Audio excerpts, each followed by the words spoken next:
let's work on finalizing the villain's legs. What we'll do is take our time range and bring our start time to frame 27, because we just need to focus on the ending. So right now, things are happening at the same speed, so we'll need to offset the timing of the legs. And we also want to add some weight, so let's go ahead and start with the right leg. What we'll do is work on the ending first, just have that happen a bit faster. So we'll take the key on frame 42 and have the foot fall on 40. We always want to consider the weight of what we're animating, so naturally that's going to fall first. And just to offset the timing around frame 34, what we could do is delay the pose on 34 just one frame, so it's offset from the left leg, so this action is smoothed out just a little bit more. We will need to tweak this pose. You can see the ankle is bent in a very weird way. We might need to use the Euler filter to clean that up, but we'll get to that when it's time. So let's again continue to focus on this ending. Right now the foot on frame 40 just rests on our floor plane. It's very unnatural. We should have some follow through here where the toe would hit first and then the heel would follow. So we'll get a slight bouncing action, which is really neat. So let's go ahead and work on that. On frame 40, we'll just go ahead and translate the foot up very slightly and then rotate the foot down so that the toe is touching first. And again, this is very subtle. And now what we could do is work on having the foot kind of bounce and slide back slightly and then animate some recoil to that where it slides forward to finish up. So what that means is that, again, as the foot hits, let's go ahead and decide when it should slide back a few frames after, let's say on about frame 45, and not much at all, because by this time the left leg is on top of the right, so that's going to affect how much movement we'll have in the right leg. So let's go ahead and have it just kind of slide back and over closer to the left foot. Maybe just a little bit more. And then we can have it end on about frame 49 where it slides forward again, very slightly, gradually coming to a stop.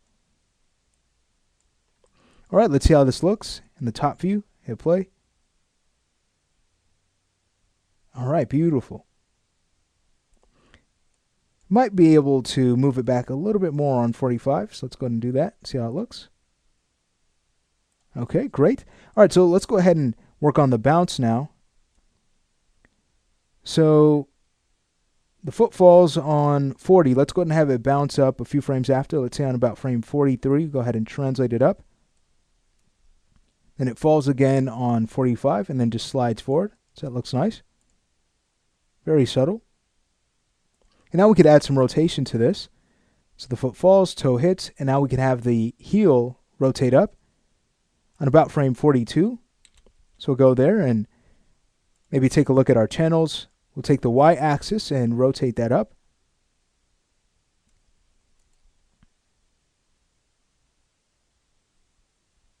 Okay, and then on about 45, we can have the heel hit. May need to translate the foot control down so that the heel actually contacts our floor.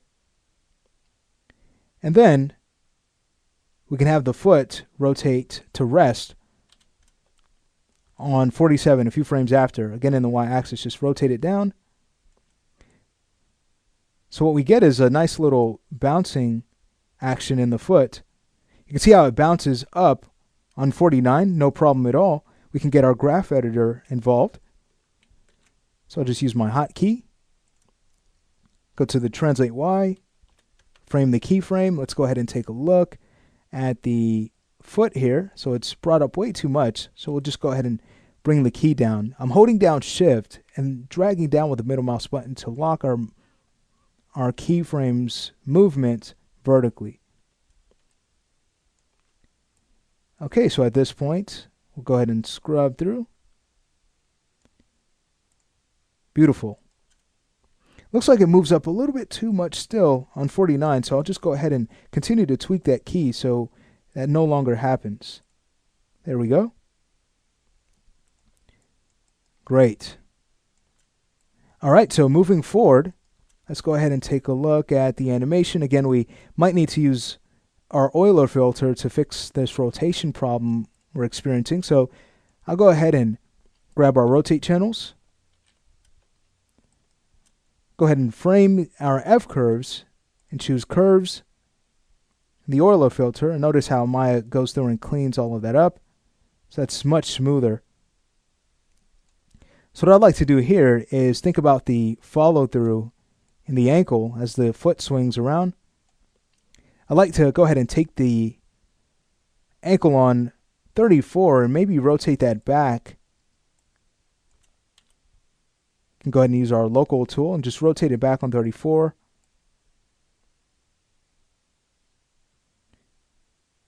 Do the same thing on 33, just have that rotate back. Okay, great. And of course on 35, what we need to do is go ahead and offset our key, our rotate keys, so that we don't get this pop from 34 to 35. So we smooth out our follow through. So I'll go back to the graph editor. We can hold down Alt, Shift, and drag with the right mouse button to get a better view of our F-curves. You can see how we can expand our view that way. And I'll go ahead and grab all of the keys on 34. Holding down Shift, we'll drag with the middle mouse button to our right just one frame to delay those rotate keys to smooth out the action some more. Okay, great. So that's looking really nice. We can hit play to take a look at how the right leg looks. That's beautiful. All right, let me go ahead and show you a trick we can use to add some weight to the leg using our knee control. So we always want to think about offset. So what we could do is have the knee fall first, appear to fall first. So what I've done on 34 was just kind of bring it out some more. And then on 38, we could do the same, just kind of bring that down. So it's about to hit the floor.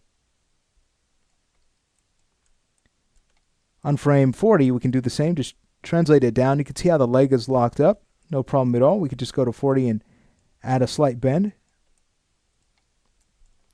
And then go ahead and bring the knee down some more. Now remember, immediately after, the left leg is going to fall, so we'll have just a slight bounce in the knee. Let's go to frame 41, press Shift-W to lock this pose here where the knee has hit the surface. And then we can have it bounce up till about 43. So just kind of translate it up on 43. And then down immediately on 45. Let's go ahead and see how that looks.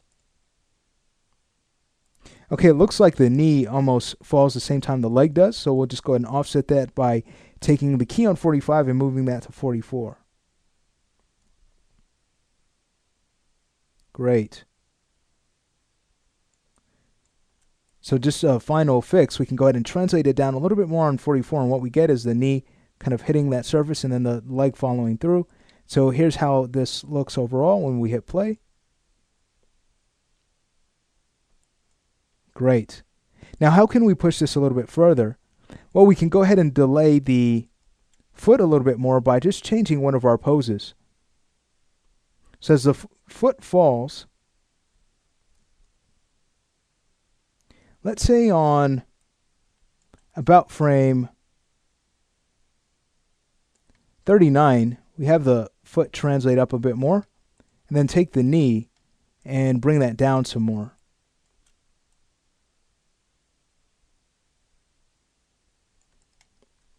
Just to delay it a little bit more. Great. All right, so at this point, we can go ahead and take care of the left leg. It's basically going to be the same process. So let's go ahead and first figure out when it should land. And I like the timing of that actually when it hits on 42. All right, so we'll leave it there, and then we'll have it slide back after, let's say just a few frames after it lands. We'll go ahead and shift it back on frame 47. Beautiful. So look at that offset as it slides back between the left and right leg. Very nice. And now we can have it move forward slightly on 51, just very slightly forward. Okay, great. We'll hit play. Take a look at that. Beautiful. All right, so at this point, we can go ahead and take a look at possibly delaying the leg on 38. Let's go ahead and move that to 39. Again, to offset it from the right. And what we get is some really nice timing now when the left leg falls. You can see that delay is very clear.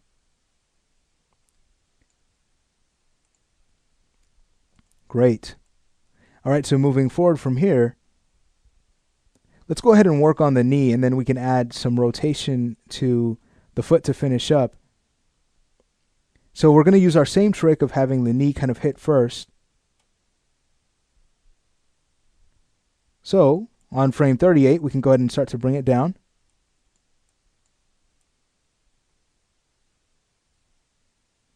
And let's say we, on about frame 40, drop it down even further so the two thighs touch. Great. And then on 41, we want to lock this pose here where the, again, thighs are touching. And then you can see how the knee kind of pops up on 42. Let's go ahead and continue that to bring it up a bit more on frame 43. Just so that it doesn't fall too fast. And then a few frames after on 46, we can go ahead and drop it again. So watch this. When we go ahead and hide our curves, hit play, get some really nice weight in that left leg. This is really fun stuff. All right, so to finish up, there are just a few things we want to think about here. One, of course, the rotation of the ankle as the foot falls, but also the arc of the leg as it falls back. Kind of have that as the legs start to kind of slide back, but let's go ahead and really look at this. The left leg needs some work as far as its arc goes. So what I like to do here,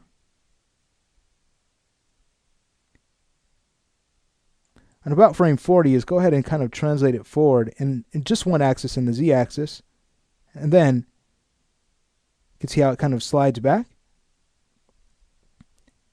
To tweak this further, feel free to go ahead and translate it also in the x, just slightly if you need to. But I'd say that looks really nice. Okay, so let's go ahead and finish up by animating the ankle. So you can see as that foot falls, we're going to want the ankle to rotate back on frame 39. Let's really exaggerate this and have fun with it. Then the foot falls, hits the floor. I'd say here would be a good time where the foot would kind of rest this way and kind of hit the floor this way, considering the follow-through before that. And then we could have it kind of bounce up. So what I'll do is on frame 47, just press Shift-W to make sure we have position keys there on all axes. Then when the foot hits, we'll go a few frames after on frame 44, lift it up a little bit. And then to have it fall at the right time, because right now it's a little bit too slow as it falls on 47, let's go ahead and just take that key, the Translate Y key in the graph editor. Let's go ahead and grab that. And speed that up just one frame. So we'll hold down Shift, hold down the middle mouse button, and just drag one frame to our left. So now the foot falls faster and then it kind of slides back. And there we have it. Beautiful. So we've animated the legs for the red character, and all we have now to do is take care of the arms. So let's go ahead and start to work on them in the next lesson.